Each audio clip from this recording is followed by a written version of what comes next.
everyone, welcome to Legal Capital. This is Advocate Shweta.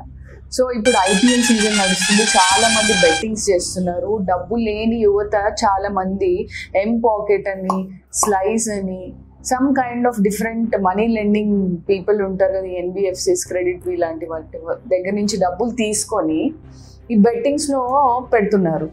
Obviously betting అనేది ఒక నేరము. ఒకవేళ అందులో ఇరుక్కుంటే మీకు గేమింగ్ చట్టం కింద శిక్ష పడుతుంది. అయితే ఈ బెట్టింగ్ అనే ఊబిలో చిక్కుకుపోయి ఈ లోన్స్ ఎక్కువ తీసేసుకొని ఇట్లాంటివి కట్టలేకపోయినప్పుడు ఏవైతే ఈ సైట్స్ ఉంటాయో, ఈ ఎం పాకెట్ కానీ, స్లైస్ కానీ, మిగతావి ఏవైతే ఉంటాయో వాళ్ళు మిమ్మల్ని వదలరు. ద మినిట్ మీరు వాళ్ళ దగ్గర నుంచి డబ్బులు తీసుకోగానే మీ కాంటాక్ట్స్ అన్నీ వాళ్ళ దగ్గరికి వెళ్ళిపోతాయి. మీ ఫొటోస్ ఇవన్నీ వాళ్ళకి షేర్ అయిపోతాయి. ఏవైతే షేర్ అయిన ఫొటోస్ ఉంటాయో వాళ్ళు వాటిని మిస్యూజ్ చేస్తారు.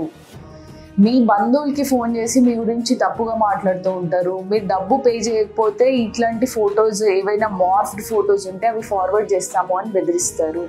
ఇలాంటప్పుడు వాళ్ళని మీరు ఎట్లా ఎన్కౌంటర్ చేస్తారు, ఎట్లా ఫేస్ చేస్తారు, ఈ సమస్యల నుంచి ఎలా బయటపడాలి అని అంటే please do visit us on legal capital. We are here to help you. Screen పైన ఉన్న నంబర్కి కాల్.